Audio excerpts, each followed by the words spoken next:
Ngayong araw ay pag-uusapan natin ang isa na namang kwento na puno ng misteryo at trahedya na nagpaluha sa buong South Korea. Ito'y kwento ng pangarap at isang biglaang kadiliman na sumalubong sa buhay ng isang inosenteng babae. Ang komplikasyon ng kasong ito ay inilarawan na parabang sinusubukan mong hawakan ang usok gamit ang iyong mga kamay.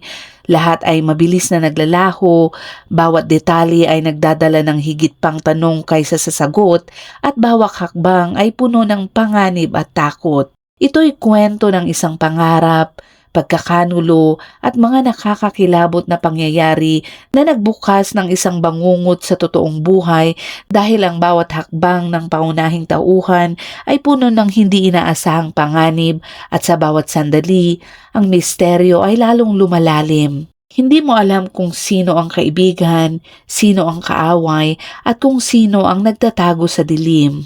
At bago natin himay-himayin ang buong detalye ng kasong ito, ay kung bago ka pa lamang dito sa ating channel, ay huwag mong kalimutang i-click ang subscribe button at pindutin na rin ang notification bell para lagi kang updated sa mga kasong tinatalakay natin dito.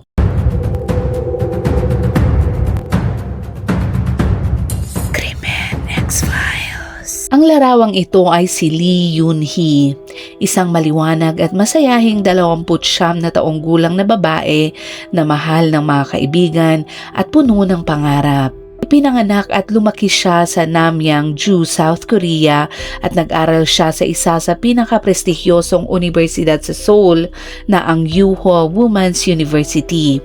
Nag-double major siya doon sa Fine Arts at Statistics, pero matapos graduate, napagtanto ni Yoon-hee na wala ni isa sa dalawang landas ang totoong tumutugma sa kanyang passion.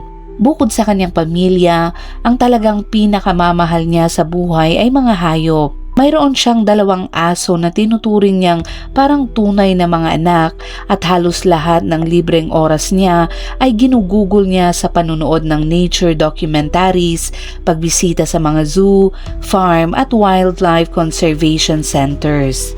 Habang tumatagal naman, lumalalim ang pagmamahal niya sa mga hayop at sa edad na 25, edad na sinasabi ng marami na huli na para magsimula ulit, gumawa si Yoon-hee ng isang matapang na desisyon. Magiging veterinarian siya at ito ay mariing tinutulan ng kanyang pamilya. Naniniwala sila na ang paghabol sa ganitong pangarap sa edad na yun ay isa lamang kalokohan. Sayang ang pera at sayang din ang oras. Ang isang babae sa ganyang yugto ng kanyang buhay, sabi nila, ay dapat iniisip na ang pag-aasawa at pagsisettle down, pero si Yoon-hee ay isang modernong, independyente at matalinong babae na ayaw gawin ang nakagawian. Hindi niya pinakinggan ang pagtutol nila at nag-enroll pa rin siya sa College of Veterinary Medicine sa John Book National University. 3 taon naman ang lumipas noong 2006, isang semester na lang ang pagitan niya mula sa diploma at nasa gitna na siya ng matinding paghahanda para sa final exams. Nag-part-time si Yoon-hee bilang tutor at ilan sa mga tinuturuan niya ay mga anak mismo ng mga professor sa universidad. Ginawa niya ito para mabayaran ang kanyang tuition at matustusan ang kanyang gastusin sa araw-araw. Hindi lang siya isang exemplary student. Siya rin ay mabait, kayang umasa sa kanyang sarili at siya ay napakasipag. Walang kahit sino ang nakapaghula na pagkalipas lang ng ilang araw, ang napakaganda niyang hinaharap ay biglang mapuputol ng ganun-ganun lamang. Ika-2 noon ng Hunyo, nagsimula ang araw na parang karaniwan lang. Pero ito pala ang magiging simula ng nakakakilabot na sunod-sunod na pangyayari. Nang hapon na iyon, pagkatapos ng tutoring session niya sa anak ng isang professor, naglalakad pa uwi si Yoon-hee sa isang pamilyar na kalsada nang biglang sumulpot ang 2 lalaki sa motor at mabilis na inagaw ang kanyang handbag. Nandoon ang kanyang wallet, mga ID at pinakaimportante, ang kanyang cellphone. 2 saksi ang nakakita sa pang-aagaw at agad silang sumunod gamit ang kanilang sasakyan. Nasundan nila ang motorbike ng ilang kanto pero lumiko ang mga magnanakaw sa makipot na eskinita at sila'y bigla na lamang naglaho na parang bula. Kinagabihan, bumalik si Yoonhee sa universidad at halatang nanginginig pa ito. Sinabi niya sa mga kaibigan na hindi muna siya makokontak sa cellphone at sa nanginginig na boses ay sinabi niyang kapag naaalala daw niya yung mga yun, siya daw ay naiiyak. Dagdag pa niya ay nakakatakot ang mundong ito. Ang hindi niya alam, ang totoong nakakatakot na bahagi ay paparating pa lamang. 3 araw pagkatapos ng insidente, 5 noon ng Hunyo, nakatakda ang final practicum ng semester nila. Kailangan ng mga veterinary students na magsagawa ng live animal surgery na ito ay isang high-stakes skills assessment. Pagkatapos ng procedure na iyon, nagpunta ang buong klase, mga estudyante at faculty sa isang celebratory dinner malapit sa kanilang campus. Sa simula ay parang nagdadalawang isip sumama ni Yoonhee. Pakiramdam niya ay hindi maganda ang kanyang naging performance sa surgery at may nakakita pa sa kanya na umiiyak sa restroom ng lab.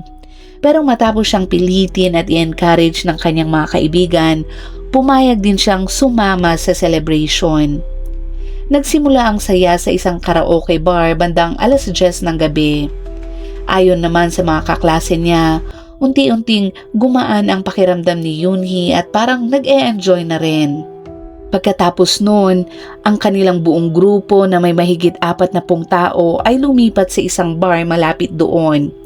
Kumain sila, uminom, nagkwentuhan at nagbalikan ng mga alaala nila sa college.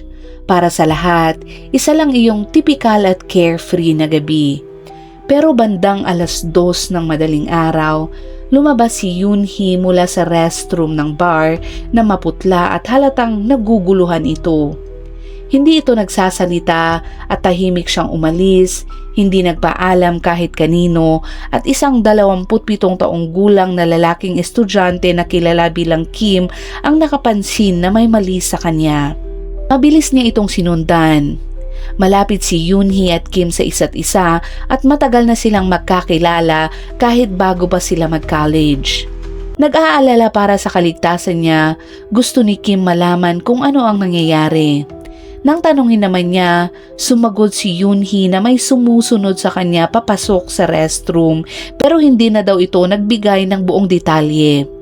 Mag-isang nakatira si Yoonhee sa isang maliit na apartment sa Gyeonggi Province, mga 1 milya mula sa bar na yun.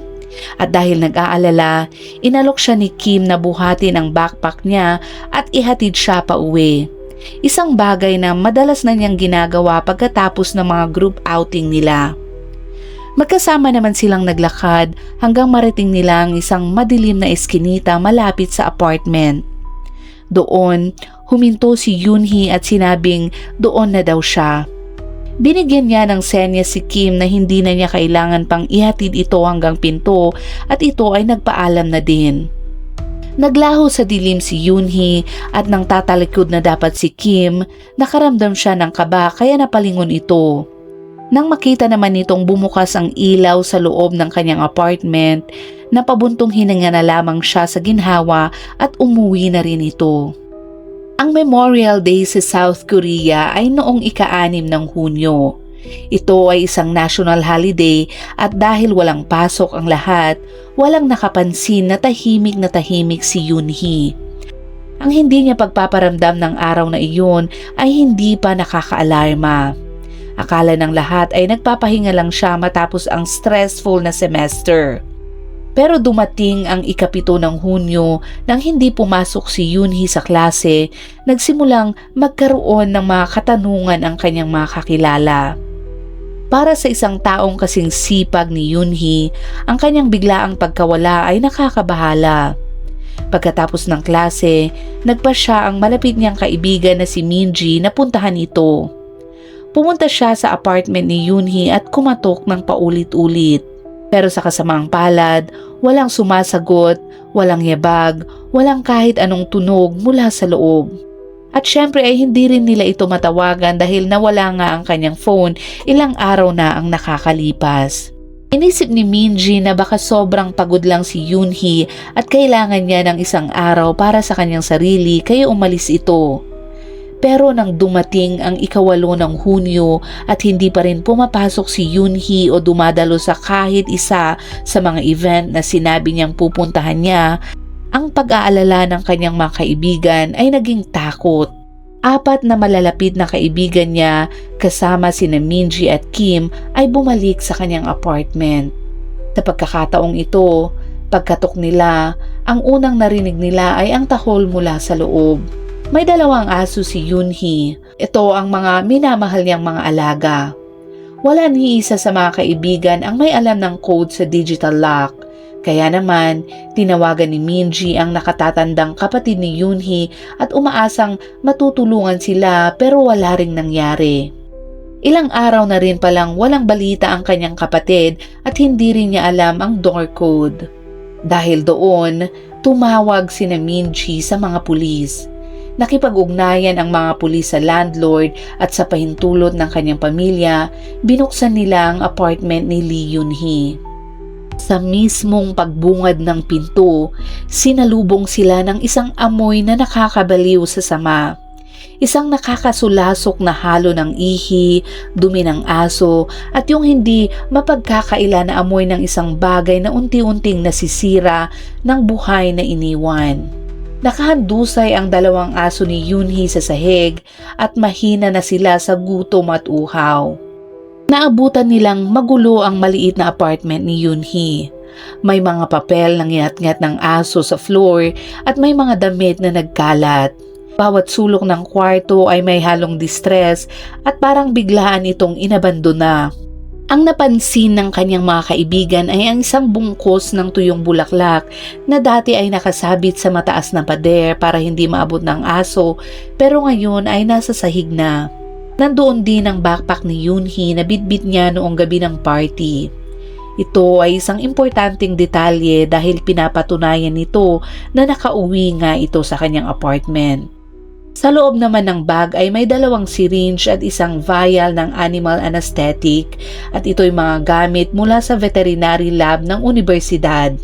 Magulo ang apartment pero walang bakas ng pakikipaglaban. Wala ring dugo, walang nanakaw at walang indikasyong pinwersa itong pasukin. Dahil dito, gumawa ng paunang assessment ang mga pulis. Isang konklusyon na nagulat ang lahat. Ayon sa kanila ay baka lang umalis daw si Yoonhee sandali para magpahinga ito o magpahangin kung saan. Pero para sa mga kaibigan at pamilya ni Yoonhee ay butas-butas ang teoryang iyon. Alam ng kahit sinong nakakakilala sa kanya at hindi siya basta mawawala ng walang pasabi. Sina Minji at Kim lalo na ay tumangging tanggapin ang ganitong mababaw na paliwanag. Para sa kanila ay bakit wala man lang kahit isang mensahe o kahit anong senyales na aalis si Yoonhee. Pagkaalis naman ng pulis, nagpasya sina Kim at Minji na manatili sa apartment para hintayin ang mga magulang ni Yoonhee. Ilang sandali lang naman ay dumating ang nakatatandang kapatid nito. Habang naglalakad sa loob ng apartment, napansin nito ang isang upos ng sigarilyo sa railing ng balcony. Inisip niyang kay Yoonhee iyon at ayaw niyang malaman ng mga magulang nila na baka nagsisimulang manigarilyo ang kanilang kapatid kaya mabilis niya itong itinapon. Walang nakakaalam kung kay Yoonhee nga ba talaga ang sigarilyong iyon pero kung hindi iyon sa kanya, ang DNA sa upos na iyon sana ang naging susi para malaman kung sino ang kasama niya noong gabing iyon. Pero dahil ito ay itinapon na rin ng kapatid ni Yoonhee, hindi na nila ito malalaman. Pagkatapos, ginawa nila ang natural sa mga may mabuting intensyon pero walang training. Nagsimula silang maglinis. Wala namang sinabi ang mga pulis kung paano i-preserve ang lugar kaya sina Kim, Minji at kapatid ni Yoonhee ay kalaunan ay nagsisi. Sa mga sandaling iyon, iniisip lang nila kung gaano kalabo at kalat ang apartment at hindi nila inisip na posibleng may mahalagang ebidensya na kanilang nalinis. Pumasok na ang mga magulang ni Yoonhee at agad napansin ni Mr. Lee ang kakaibang mga bagay. Nawawala ang martilyo na palaging nakalagay sa isang tiyak na lugar at ibinigay niya iyon kay Yoonhee para sa maliliit na sira sa kanyang bahay. Nawawala rin ang kanyang paboritong maliit na coffee table na ginagamit niya para kumain, mag-aral at minsan bilang bedside stand. Alam niyang hindi planado ni Yoonhee na itapon ito kaya't labis ang kanyang pagkabigla. Habang naglalakad naman si Mr. Lee sa paligid ng apartment complex upang maghanap ng clue, nakita niya ang tabletop ng mesa na itinapon sa pagitan ng dalawang basurahan. Lahat ng apat ng paa nito ay inalis, marahil gamit ang screwdriver at hindi na ito nakita pa. Posibleng kinuha ito ng palaboy para ipagbili bilang scrap, ngunit misteryo kung bakit tabletop lang ang naiwan.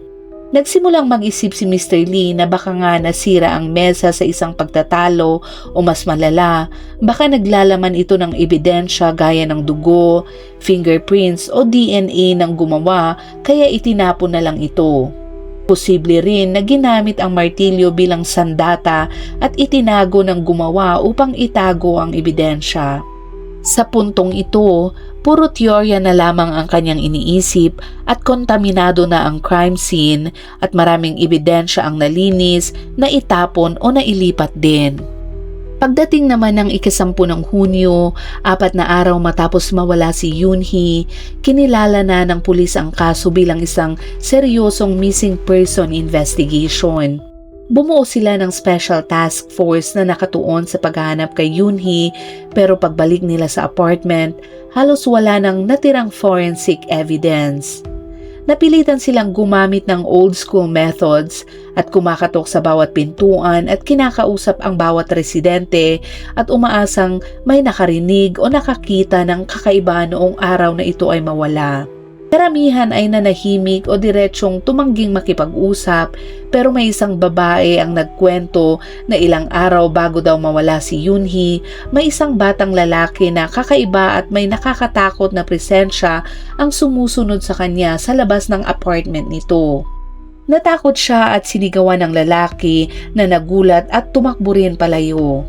Duda niya ay baka si Yoonhee ang susunod nitong target. Sa kabila ng posibilidad na stalker ito, ipinapakita ng statistics na kadalasan sa mga missing person cases, kilala ng biktima ang taong may kinalaman sa pagkawala nito.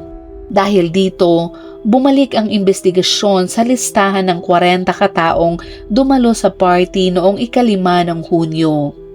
Isa-isa nilang in-interview pero iisa lang ang nagbigay ng makabuluhang impormasyon. Ito ay walang iba kundi si Kim.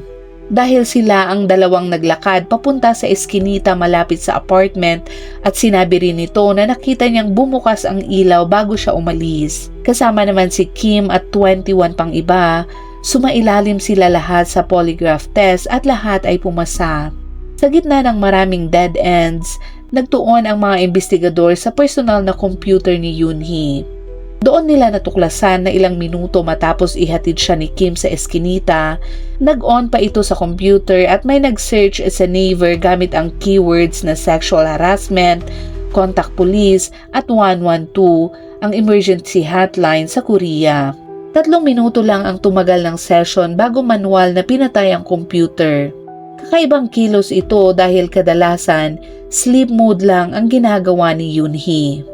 Base naman sa activity logs, malamang si Yoonhee mismo ang nag-type ng searches para mag-report ng krimen online, ngunit makalipas ang 3 minuto, may nangyari na pumigil sa kanya. Noong ika-8 ng Hunyo sa hapon, nag-on muli ang computer ni Yoonhee hindi para humingi ng tulong, kundi para burahin ang ebidensya. Ginamit ang specialized program na IE History View para tanggalin ang buong chat history sa messaging app sa Nidon mula Hunyo 4 hanggang Hunyo 8. Hindi ito karaniwang browser cleaner at kakaunti lang sa South Korea ang may alam sa program. Pinaniniwalaan ng experts na ang taong nag-delete ng data ay may advanced computer knowledge o sadyang nagtatago ng mahalagang impormasyon. Ang nakakagulat ay 2 lang ang tao sa apartment noon. Ito ay sina Kim at Minji, ang magkaibigang tumulong maglinis. Nang sila'y tanungin naman, pareho silang nagbigay ng malabong sagot na hindi na nila maalala. Pagdating ng ika-10 ng Hunyo, may isa pang kakaibang pangyayari. May nag-login sa online music account ni Yoonhee, nag-check ng email at personal messages. Trinace ng pulis ang IP address at lumabas na galing ito sa isang motel sa Seoul, ngunit sa security footage, wala silang nakita at wala ring bakas ni Yoonhee doon. Dahil halos lahat ng ebidensya, physical man o digital ay nawala, napilitan ang mga pulis na harapin ang nakakatakot na posibilidad. Maaaring tuluyan ng winasak si Yoonhee sa pamamagitan ng cremation. At para maintindihan ito, titingnan ang procedure sa John Bach National University kung saan nag-aral si Yoonhee. Ang mga animal cadaver sa labs ay isinelyo sa medical waste bags at ipinadala sa bioincineration facility. Normal na 88 libra ang na-incinerate araw-araw, pero noong Hunyo 8, tumaas ito sa 243 libra na halos triple ng normal. Walang malalaking hayop ang prinoseso dahil puro maliliit lang, kahit ang tanong ng pulis kung saan nanggaling ang dagdag na timbang. Tinatayang 100 libra ang bigat ni Yoonhee at kung may gustong itago ang katawan niya sa pamamagitan ng paghahalo sa animal remains, iyon ang kanilang pagkakataon. Walang nag-check ng bag at sisirain ng cremation process ang lahat, dugo, DNA at maging ang trauma. Ang mas masama pa ay itinapon ang ashes pagkatapos kaya wala na talagang mae-examine pa. Kung tama ang teorya, pinatay si Yoonhee, inilagay sa medical waste bag at crinimate kasama ng mga hayop sa lab. At kung totoo ang teorya ng cremation, ang gumawa nito ay kailangang may access sa biological storage at incineration facilities ng universidad at ito ay hindi basta estudyante kundi may clearance at kayang magmaniobra sa disposal process nang hindi nagdudulot ng hinala. Isa sa mga unang sinuri ay si Professor Moon. Siya ay isang instructor ni Yoonhee at taong humingi sa kanya ng tulong sa pagtuturo sa dalawang anak nito. Ilang estudyante rin ang nagsabi na matagal nang may hindi kanais-nais na kilos si Moon kay Yoonhee. Mga malisyosong biro o pilit nitong paglapit sa dalaga.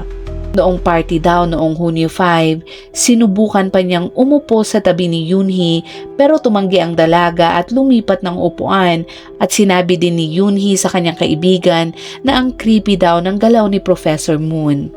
Ang mas nakapagtataka, hindi tumutugma ang timeline ni Moon. Sinabi niyang umalis siya ng 2:00 ng madaling araw, ngunit ayon sa ibang nakakita, nandoon pa rin siya kahit nakaalis na si Yoonhee mula sa bar. Ito rin ang dahilan kung bakit lumutang ang teorya na sinaktan niya si Yoonhee sa restroom at sinundan pa uwi at posibleng pinatahimik siya upang hindi masira ang kanyang reputasyon. Sa posisyon at koneksyon nito, madaling ma-access ni Moon ang animal storage ng universidad at ito'y eksaktong lugar kung saan, kung totoo ang cremation theory, maaaring mawala ang katawan ni Yoonhee kasama ng mga hayop nang walang bakas. May mga kapitbahay din si Yoonhee na nag-ulat na may lalaki daw na may malimig na mga mata ang sumusunod sa dalaga papunta sa kanyang pinto. Marami ang naniniwala ngayon na hindi tungkol sa simpleng pagnanakaw ng gamit ang nangyari, kundi ito ay planadong kunin ang personal na impormasyon nito, katulad ng address, susi at iba pa.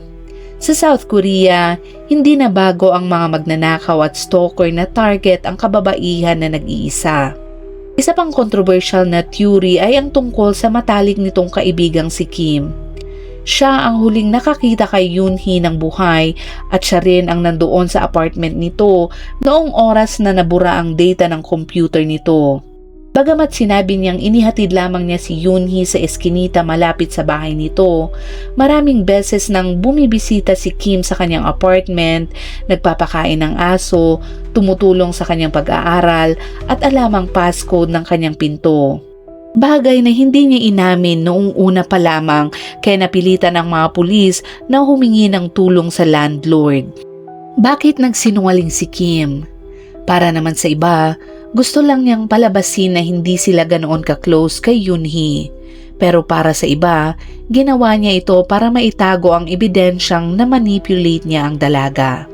Hindi rin dapat kalimutan na si Minji, ang kaibigang naglinis kasama niya, ay nandoon rin sa apartment noong oras na nabura ang computer history at pareho silang nagbigay ng malabong sagot na hindi maalala. Malinaw na may malalim na damdamin si Kim para kay Yoonhee. Sinabi rin nito na naghalikan sila ng 4 na beses kahit hindi naging opisyal ang kanilang relasyon at tinawag siya nitong pangatlong aso. Tapat at mabait pero hanggang kaibigan lang daw. May mga sabi-sabi na obsessed ito sa kanya, nag-iipon lamang ng lakas ng loob, sinusubaybayan ang kilos ni Yoonhee at nag-transfer pa ng school para mapalapit sa dalaga. Pero nang mapalapit si Yoonhee sa ibang lalaki, tulad ng kaibigan niyang si S na nag-ayos ng kanyang paboritong mesa, maaaring nakita ito ni Kim bilang banta sa kanilang relasyon. Ang pag-alis at pagtatapon sa mesa ay maaaring simbolikong pagpapakita ng pag-aangkin sa presensya ng lalaking naging mahalaga kay Yoonhee. Si Yoonhee ay pinagkakatiwalaan si Kim. Ginawa pa siyang emergency contact nito, ngunit sa labis na pagkahumaling, mabilis na naging kontrol ang tiwala. Kung may nararamdaman si Yoonhee, hindi ito sapat para ibigay ang kanyang puso at marahil iyon ang naging mitya ng trahedya. Kapag naramdaman ng isang tao na hindi niya makukuha ang kanyang minamahal, minsan pinipili nilang patayin na lang ito, hindi dahil sa galit, kundi dahil naniniwala silang kung hindi sila ang makakamtan, wala nang iba ang makakakuha pa. Ang kaso ni Yoonhee ay malinaw na halimbawa ng pagpatay na pinalakas ng pag-ibig na hindi nasuklian. Nagdaan ang mga araw, buwan at maging mga taon, ngunit hindi pa rin nare-resolba ang kaso ni Yoonhee. Mahigit 1 dekada matapos mawala ito, patuloy pa rin na lumalaban ang kanyang ama. Siya ay si Ginoong Lee Dong-se. Nagprotesta siya sa labas ng veterinary clinic na pag-aari na ni Kim at hawak ang placard na nagsasabing pinatay ng kaibigan ang kanyang anak. Sinampahan siya ni Kim ng kaso para sa paninirang puri at pumanig ang korte kay Kim at ipinagbawal si Ginoong Lee sa klinik.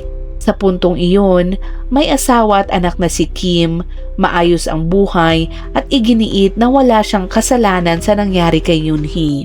Sa buong investigasyon ay walang kinasuhan at ni isang pisikal na ebidensya ay hindi nagturo sa kanino man. Ang lead detective mismo ay kalaunan nagsabing nagsisi siya na hindi pinansin ang ibang posibleng suspect at mas naniniwala siya ngayon kay Professor Moon, ngunit wala ring naaresto o nakasuhan.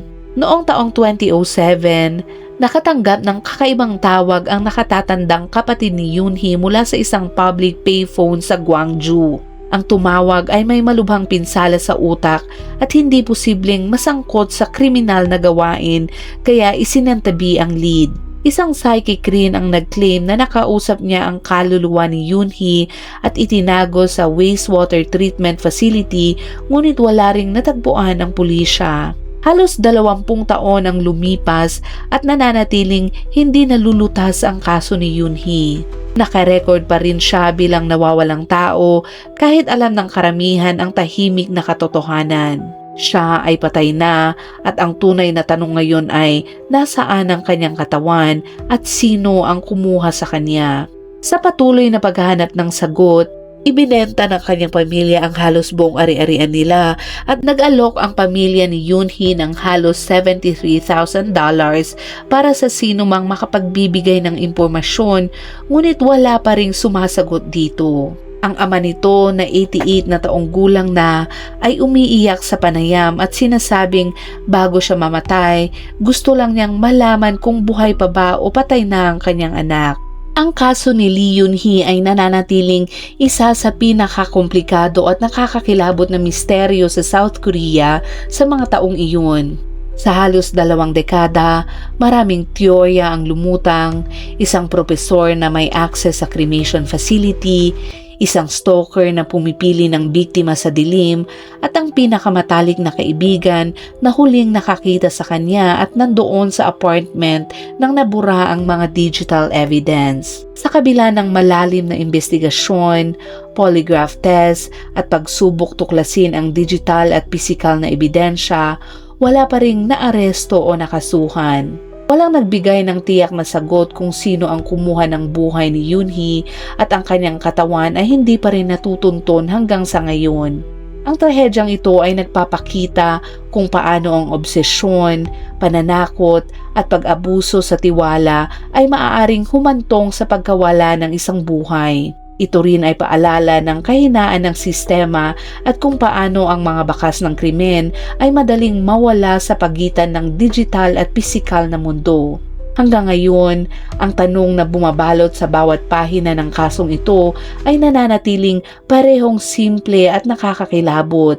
Sino ang may sala at nasaan ang katawan ni Yoonhee? Sa kabila ng paglipas ng panahon, ang alaala ni Yoonhee at ang paghahangad ng hustisya ng kanyang pamilya ay patuloy na nagpapaalala sa lahat ng halaga ng seguridad, tiwala at pagiging mapagbantay sa mga biktima ng karahasan.